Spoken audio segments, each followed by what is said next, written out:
Hola clase, ¿cómo estáis? Ok, hoy tenemos a otra invitada y una invitada muy especial porque es una profesora de literatura, de lengua, como yo, pero un poco más lejos que de Long Island. Es la profesora Verónica Ramírez Errázuriz de la Universidad Adolfo Ibáñez en Chile y os quiero enseñar algunos de los libros que la profesora Ramírez ha publicado. Este es uno de mis favoritos porque es una edición de una revista que se llama La Mujer de 1877, que fue el primer periódico de mujeres en Chile y donde colaboró mi autora predilecta, Concepción Jimeno de Flaquer. O sea, imaginaros las relaciones entre España y todos los países de Latinoamérica son mucho más antiguas que ahora aquí la profesora Ramírez y yo hablando vía Zoom.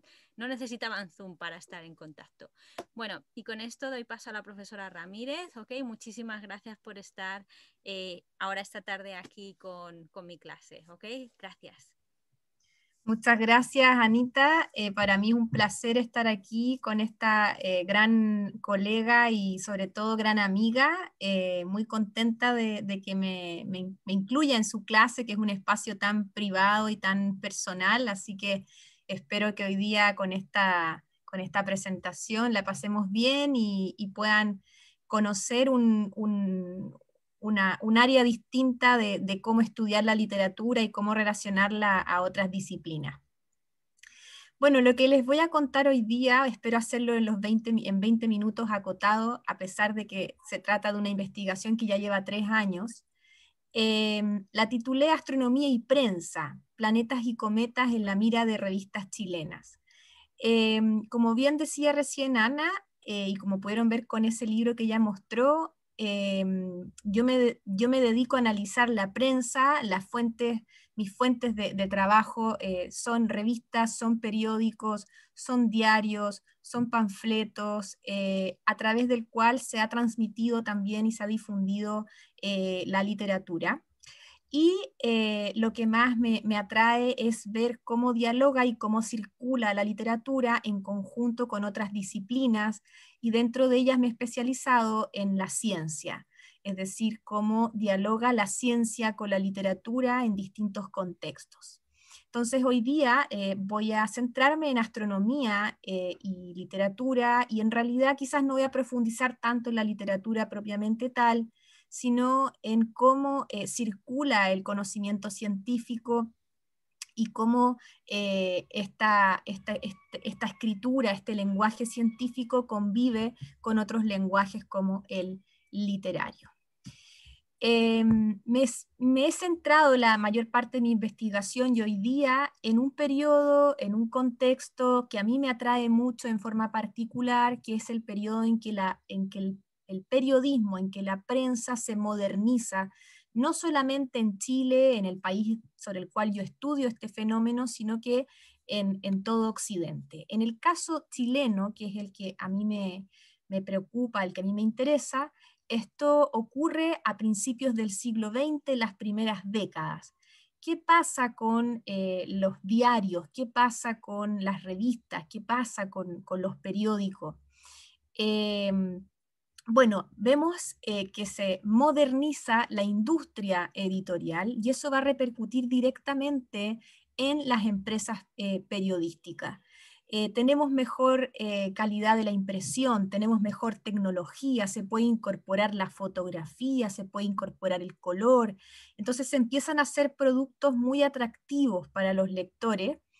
Y además eso coincide con que la industria periodística va a pasar a tener un propósito comercial, un fin comercial, es decir, tratar de atraer la mayor cantidad de lectores para de este modo vender más ejemplares, y esto también, ¿no es cierto?, condicionado a vender avisos publicitarios. Esto es un cambio, quizás uno no lo entiende así desde el siglo XXI, pero durante el siglo XIX los periódicos en su gran mayoría estaban supeditados a un cierto discurso ideológico y nacían financiados por las personas que fundaban ese periódico. era para transmitir una ideología, una idea política, y no tenían un fin comercial, no había un fin, ¿no es cierto?, detrás de eso, un propósito de vender y tener una empresa que se pudiera sustentar de esa venta. Por lo tanto, este periodo que les digo yo empieza a observar ese cambio. Esto también va a permitir que toda la información pueda verse como un producto comercial, como un producto de venta, ¿no? Que la información pase a entenderse como una mercancía, lo cual puede ser peligroso. Nosotros todos los días, hoy en el siglo XXI, vemos cuán peligroso puede ser eso, ¿no es cierto? Pero fue una cuestión, podemos decir, natural que ocurrió, porque justamente estos proyectos periodísticos empezaron a sustentarse por sí mismos y necesitaban vender. Esto también posibilitó que se profesionalizaran los oficios periodísticos, es decir, aquel que trabajaba como colaborador, redactando, haciendo dibujos, ¿no es cierto?, traduciendo, etcétera, ahora iba a poder vivir de eso, ganando un sueldo debido a que se arma, ¿no es cierto?, una empresa comercial. Además, justamente, además de eso, se van a emplear sustancialmente las audiencias porque se van a poder publicar, imprimir una mayor cantidad de números de cada una de estas revistas y periódicos. Y todo eso va a hacer también que la prensa pase a ser un medio a través del cual las personas pueden legitimarse públicamente. Es decir, cómo me hago conocido frente a un gran número de personas. La prensa es el medio para hacerlo, como seguramente hoy día puede ser, por ejemplo, un canal de YouTube. En este caso, los periódicos y las revistas eran ese escenario. En el caso de la astronomía me voy a referir netamente a lo chileno para ya ir dando paso hacia un caso específico que les quiero contar. Ocurren varias cosas enlazadas con lo que les estaba diciendo. En primer lugar, había un discurso instalado en Chile y en otras naciones latinoamericanas y sudamericanas de que el progreso, alcanzar el progreso de la nación, iba a ser posible solamente mediante el desarrollo científico y tecnológico, como lo habían hecho otros países, potencias como Estados Unidos y gran parte de Europa. Y eso lo supo muy bien se lo apropió un presidente de principios del siglo XX, que es justo el periodo que hoy día me interesa transmitir, que se llama Pedro Montt, y que él destinó gran parte de los recursos de su gobierno a el desarrollo científico y a fundar nuevas instituciones o bien a mejorar las instituciones que ya existían. Por ejemplo, él financia la construcción de un complejo astronómico estatal, que él aspiraba a que fuera el más moderno de Sudamérica. No sé, contrata nuevo personal, nuevas personas que trabajen en el Observatorio Astronómico Nacional, invita nuevas expediciones al país y funda, ¿no es cierto?, también nuevos observatorios. Y todo esto va de la mano también con que ocurren eventos naturales, fortuitos, ¿no es cierto?, que van a hacer que la astronomía aparezca más constantemente en la palestra pública o en el espacio público. Como fue el terremoto de Valparaíso, que Valparaíso es la ciudad puerto de Chile principal, que es un equivalente quizás a San Francisco en Estados Unidos, y que ocurre en 1906, donde la ciudad queda prácticamente en el suelo, y la sismología en aquella época todavía no era una disciplina separada de la astronomía ni de la meteorología. Por lo tanto, los astrónomos tuvieron que, ¿no es cierto?, pasar a tratar de calmar a la población, de dar explicaciones científicas del fenómeno, etc. Y por otra parte, el paso del cometa Halley 4 años después, que también, no solamente en Chile, en prácticamente todo el mundo, va a causar una gran sensación. Entonces la idea es ver después con un ejemplo específico del cometa Halley, ¿no es cierto?, cómo se resuelven estas preguntas que están acá. ¿Qué me preocupa a mí? Por una parte, tratar de responder cómo fueron comprendidos algunos fenómenos astronómicos y algunas controversias científicas por parte de las audiencias en este contexto señalado. ¿Qué rol ejercen los públicos de la ciencia, no los expertos, ¿no? ¿Cómo se ha servido la prensa de la astronomía para sus propios fines? Y en qué sentido, al revés, ¿no? Los científicos, los astrónomos en específico en este caso, necesitan de la prensa. ¿Cómo se ha servido la astronomía de la prensa para sus propios fines? Y aquí quizás está lo central, ¿no es cierto? Y lo que les interesa a ustedes como curso, es que también estudio cómo interactúa la escritura científica y la de otras disciplinas en este marco, principalmente la científica y la literaria, pero también la científica y la publicitaria, que también tiene mucho de literario, ¿no es cierto? Mucho de recurso literario ahí, la ciencia y la política, etcétera. Entonces, vamos a ver, por ejemplo, cómo ciertos fenómenos astronómicos son utilizados desde un género melodramático, por ejemplo, para hacer ciertos énfasis y lograr captar la atención del público para que ellos compren los números de las revistas. O bien, cómo se utiliza la sátira, por ejemplo, otro género literario, la ironía, muchas veces también aplicado a la peligrosidad del paso de un cometa, para también fomentar, ¿no es cierto?, esa captación de un público más amplio y lograr, es decir, cómo se aplican recursos literarios a ciertos fenómenos científicos. Dos palabras teóricas que nos sirven para entender cuál es la aproximación de mi trabajo, además de todo, ¿no es cierto?, el aparataje literario. Me interesa mucho entender esta problemática desde la historia de la comunicación del conocimiento y la historia de la ciencia, pero sobre todo su área de la historia de la comunicación. Y ahí tengo a dos gurús que sigo, que me parecen fundamentales. Uno es James Secord, que él plantea, por una parte, que la ciencia es un acto de comunicación en sí mismo. Eso quiere decir que para que exista conocimiento científico es fundamental, no se entiende, ¿no?, si no es mediante la transmisión de ese conocimiento. Ese conocimiento existe en la medida que es transmitido. Por lo tanto, si yo estudio el conocimiento científico, debo necesariamente estudiar la comunicación de ese conocimiento. Y él también postula su concepto de knowledge in transit, donde él dice que la verdad es que lo que ocurre con el conocimiento científico, más que una transmisión vertical, donde hay un grupo de expertos que le manda esta información a un grupo de inexpertos, lo que ocurre con el saber y con el conocimiento es que circula. Y por lo tanto, como circula, nosotros deberíamos enfocarnos en estudiar con mucho más detalle la traducción, la interpretación y la apropiación de los saberes que a menudo es hecha por estos inexpertos. Y para el contexto de zonas periféricas desde el punto de vista del desarrollo científico, como es, no sé, el sur de España, Grecia, Sudamérica, etcétera, me parece muy relevante Agustín Nieto Galán, un catalán que ha estudiado los públicos de la ciencia y ha afirmado que ellos son agentes activos de generación de nuevo conocimiento.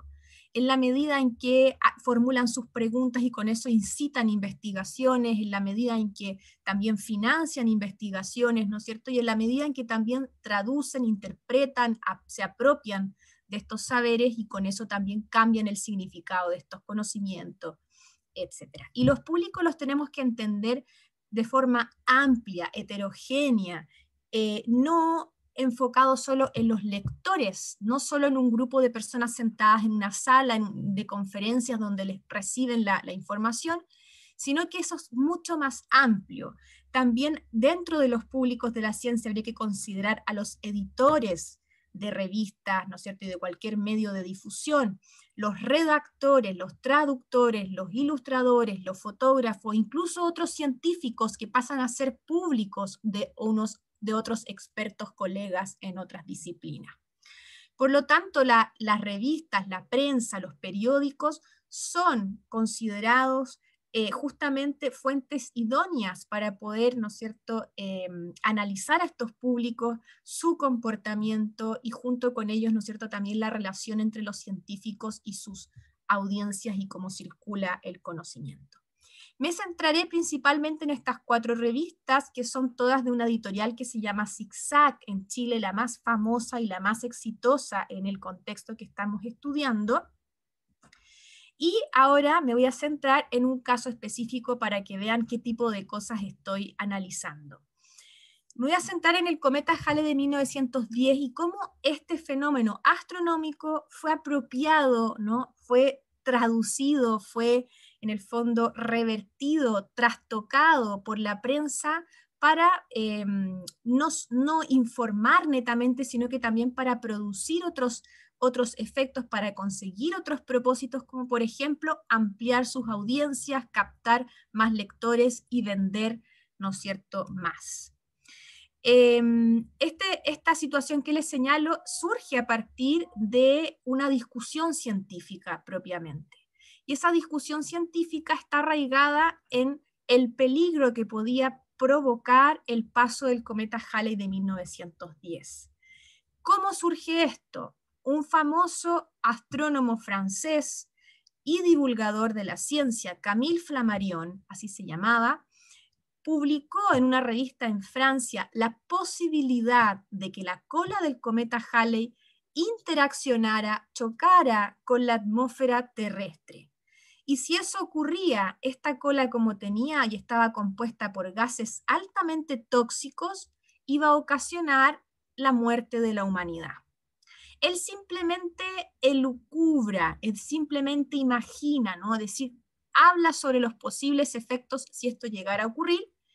No afirma de que va a ocurrir, pero como se ventila y traspasa la prensa ya asume a nivel global que esto es posible, puede ocurrir. Entonces se apropian de la peligrosidad y sacan un provecho, pero extremo, de esa posibilidad científica, ¿no? Es decir, de esa imposible interacción entre la cola del cometa y la atmósfera, y van a explotar el sensacionalismo que eso puede producir, ¿no? Es decir, sacan de ahí todo el provecho para generar ciertas narraciones literarias, para generar ciertas narraciones publicitarias, incluso políticas, y es decir, el fenómeno astronómico cruza todos los límites y, ¿no es cierto?, empapa el espacio público de ese periodo. Yo aquí solamente extraje algunos pocos títulos de distintos textos de divulgación, de difusión que aparecen en la prensa chilena, principalmente en estas revistas que les dije, pero también incluye algunos diarios, prensa diaria. Todos hablan, sobre todo en el mes de mayo de 1910, sobre este fenómeno.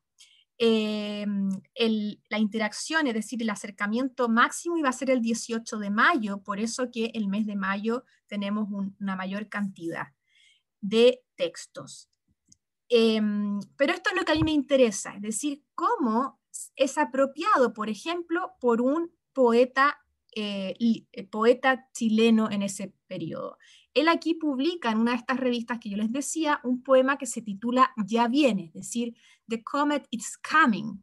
Y con eso él al mismo tiempo aprovecha de expresarse sobre ciertas situaciones sociales chilenas y políticas que a él le aquejan y le parecen dañinas, ¿no? Entonces aprovecha de criticar a través de un lenguaje literario un fenómeno científico, ¿no? Es decir, está juntando y haciendo interacción de varios tipos de lenguajes distintos. Aquí es un esquema de cómo aumenta en 1910 la cantidad de obras literarias referentes a fenómenos astronómicos, porque justamente en estas revistas, ¿no es cierto?, el público está interesado en esta temática. Entonces, la literatura se apropia de este tema, ¿no?, y también produce, interpreta, se apropia, valga la redundancia, ¿no es cierto?, de un fenómeno astronómico. Pasamos ahora a la publicidad. La publicidad, siento, es el sustento de estos proyectos periodísticos, y cómo el cometa también aparece allí. Por ejemplo, un té, ¿no es cierto?, o un aceite, incluso una zapatería, que es el que está a mano derecha, en azul, donde la zapatería señala que todos necesitamos zapatos nuevos para poder correr en caso de que el peligro sea inmanente. Entonces, vemos también el uso de la sátira, del humor, ¿no? Para apropiarse de este evento astronómico que en realidad, en el fondo, lo normal es que sea apropiado desde una perspectiva científica, pero aquí vemos cómo los públicos en realidad se lo apropian desde las más diversas perspectivas. También vemos caricaturas políticas, estas son varias portadas de estas revistas, no les voy a explicar cada situación, pero se está haciendo referencia a unas elecciones presidenciales, a un presidente en específico, a la disputa que tenía el Parlamento con el presidente en aquel periodo, y todas referentes al cometa Halley. Y también permea a todo tipo de caricatura, de aspectos cotidianos. Aquí hay un grupo de carpinteros que están hablando sobre el cometa, pero creo que una de las cosas también más interesantes es que este paso del cometa Halley, esta discusión respecto a si es posible que sea o no sea peligrosa, que se instala a nivel científico, pasa a ser también un escenario cuando es tomada por la prensa y cuando es captada ¿no es cierto?, por el interés del público y del espacio público, pasa a ser un escenario también muy propicio o muy rico, podríamos decir, para que los mismos científicos se legitimen, ¿no? Para que los mismos científicos aprovechen de, en el fondo, conseguir lo que necesitan para poner en práctica sus proyectos. Entonces solo me voy a referir a este científico que es el director del Observatorio Astronómico Nacional, es un alemán que había sido contratado por el gobierno chileno para hacerse cargo de la astronomía en Chile, y él tenía como proyecto, o estaba a cargo de ese proyecto, de construir este complejo que les dije recién, muy desarrollado, muy moderno para Sudamérica en la ciudad de Santiago. ¿Qué necesitaba hacer Federico Ristenpark o Friedrich Ristenpark, ¿no?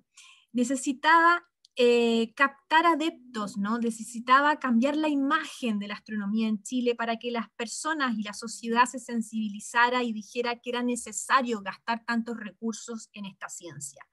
Al mismo tiempo, el Observatorio Astronómico Nacional tenía una larga tradición de no haber difundido conocimiento, de no haber publicado avances, investigaciones durante un largo periodo. Entonces, este nuevo director tenía que cambiar la imagen de la institución astronómica y al mismo tiempo impulsar este nuevo proyecto que iba a requerir mucho gasto público.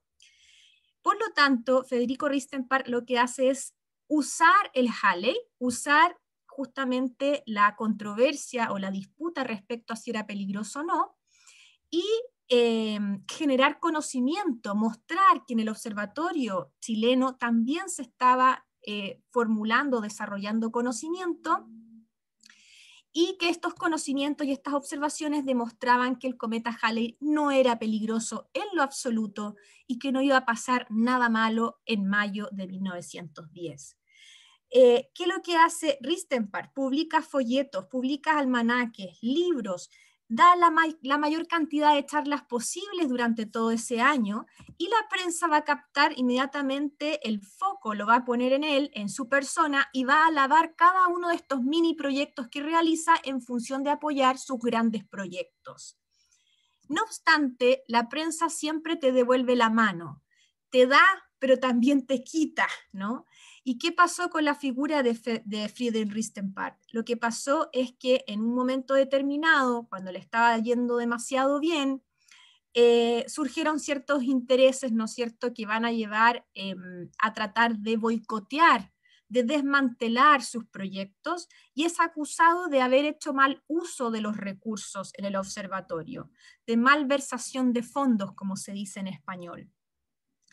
Y va a pasar unos meses muy, muy, muy complicados, con una investigación encima, donde se le acusa de esto, y eso lo va a captar la prensa, eso estaba en el ambiente público de esos días, y lo que va a hacer, por ejemplo, una de estas revistas es diseñar un aviso publicitario de un medicamento que era relajante de los nervios, es decir, era un medicamento para tratar el estrés, y va a poner el rostro de Federico Ristenpark lleno de estrellas, ¿no? Y absolutamente, podríamos decir, afectado por lo que le está ocurriendo. Va a jugar con eso, ¿no? Imagínense cómo está metiendo allí distintos discursos.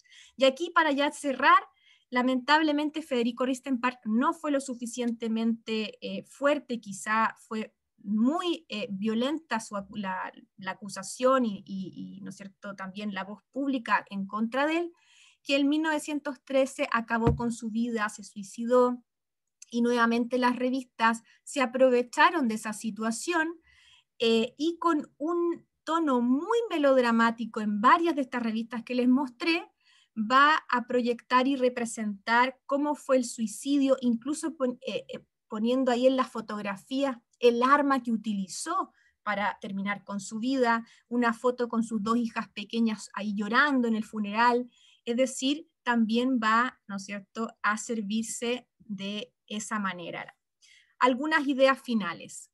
La discusión científica, una controversia científica entonces fue capaz de alimenta hasta el día de hoy las funciones de informar y de entretener propias de este nuevo modelo de negocio a la que responden los magazines en este periodismo moderno.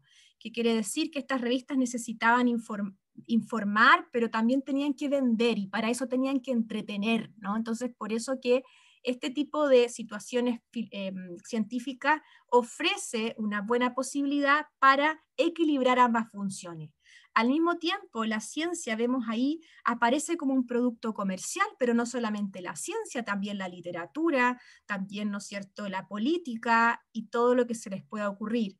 Y luego el conocimiento científico, ¿no es cierto?, vemos cómo dialoga en forma tan compenetrada con otros saberes de otras áreas, como también lo pudimos ver, y finalmente cómo estos medios van a ser un espacio para legitimarse, para que las autoridades o para que las personas pudieran legitimarse en estos distintos saberes a la luz de la sociedad. Con eso termino, espero que les haya interesado. Voy a dejar de compartir. No te escuchamos, Ana. Estaba poniendo emojis y muy ocupada. Ha estado excelente, Vero. Ha sido, la verdad es que ha sido, yo no sé tanto de la conexión entre ciencia, prensa y literatura, entonces yo me siento que he aprendido muchísimo. Y me gustaría mucho, porque yo creo que tu presentación ha sido tan clara de cómo la prensa, la literatura y la ciencia se unen, ¿no? Y el siglo XIX, principios del siglo XX es un ejemplo. Tú imagínate, mis 7 estudiantes se están iniciando en la literatura, a lo mejor quieren hacer algún trabajo de investigación. ¿Tú cómo los animarías a que empezaran a pensar cómo la literatura les puede ayudar a crear su futuro, ¿no? Cosas diferentes, como su identidad dentro del mundo de las humanidades? ¿Qué consejos le puedes dar? Bueno, yo no mencioné un dato, y ese dato es que así como las disciplinas científicas, como yo les mencioné, no estaban bien delimitadas en ese periodo, estaban muy fusionadas, no había límites claros, estaban recién profesionalizándose las distintas disciplinas científicas y en otras áreas. Lo mismo pasaba con ciertos géneros literarios. Entonces, hay una línea difusa entre qué se entendía en aquella época por texto, en el fondo, de ficción científica, que podríamos entenderla nosotros hoy día como ciencia ficción, y texto, por ejemplo, de divulgación científica. Los divulgadores, como Camille Flammarion, utilizaban mucha ficción para poder explicar ciertos fenómenos que no se podían explicar con un lenguaje más familiar para la gente, ¿no? Entonces, se entremezclaban estos géneros, y por lo tanto había mucha más chance y libertad eh, para poder explorar, ¿no? Y para poder imaginar e introducir elementos ficticios eh, modo de ejemplo dentro de estos textos. Entonces, como un mensaje quizás o un consejo, a mí siempre me han cautivado los géneros literarios que no están bien definidos, que no se sabe bien si son netamente literarios, 100% literarios o no, y por eso partí con los relatos de viajeros, con los naturalistas, donde podemos ver que hay mucho de literario allí, pero también hay mucho de propósito científico. Y luego pasé, ¿no es cierto?, a este otro tipo de fuentes donde puedo percibir lo mismo. Y yo creo que como consejo, para mí la literatura está en todo, o sea, es decir, en cualquier tipo de texto podemos encontrar lo literario, y el llamado es no, quizás no quedarnos solamente con esos géneros clásicos, si es que a alguien le interesan, fantástico, sino que explorar más allá y ver dónde, ¿no es cierto?, también podemos analizar lo literario aplicado a otros fenómenos, a otros problemas y también a problemas tan, no sé, cercanos, ¿no es cierto? Y que nos afectan tan directamente como, por ejemplo, la prensa, como las redes sociales, etcétera, ¿no? Que ahí también está lo literario. Y yo estaba pensando, mira, ahora cuando has puesto el poema al cometa Halley, yo estaba Ujú, pensando ahora toda la poesía que está saliendo en relación al COVID, todo lo que estamos viviendo, ¿no? Que ujú. son dos fenómenos diferentes, pero tienen comportamientos culturales parecidos, ¿no? A lo mejor sabemos tan poco del COVID como sabían en ese momento del cometa Halley, ¿no? Y cuando estaba viendo lo de la cola esa, yo estaba pensando en representaciones en la prensa del COVID, sabes que tiene cierto paralelismo, ¿no? Entonces, como que lo interesante de la investigación con fuentes que normalmente hay gente que las llama secundarias, como en la prensa, realmente es la clave de entender las corrientes culturales, las corrientes literarias, es la prensa y cómo la ciencia, la literatura científica se desarrolla. Y lo que la profesora Ramírez nos ha dicho, la ciencia ficción, lo que nos ha presentado la profesora Ramírez con el cometa Halley es cómo empieza la ciencia ficción. ¿Dónde está lo científico? ¿Dónde está lo pseudocientífico? Ahí están esas imágenes, ¿no? Entonces es muy, muy nutritiva tu conferencia, como que a mí me hace mucho pensar, yo que no transito la literatura científica, pero creo que tiene muchas, como muchas salidas y muchas conexiones con la situación actual. O sea Genial, sí, que, por supuesto. O sea, ahí uno, ya han aparecido varias colecciones de relatos cortos bueno, de science fiction como muy pop también, sí, y acá en Chile ya han aparecido varios y me ha tocado presentar un par de libros de colecciones de amigos que conozco, pues, narradores, y están saliendo cosas muy interesantes. sí. Sí, o sea, un momento muy parecido a principios de siglo igual, porque estamos ante un despertar, entonces es bien curioso y bien de actualidad lo que nos has presentado. Profesora Ramírez, muchísimas gracias por su tiempo, ¿ok? Yo te pongo un aplauso mío, pero que sepas que después seguro que toda la clase te aplaude, aunque no sé si mirando la cámara, pero mentalmente estoy segura. O sea que muchas Muchas gracias por tu gracias, tiempo. Ana. Muchas gracias por la invitación y que tengan un buen año. Igualmente, Vero, hasta ahora, espera, no me cortes.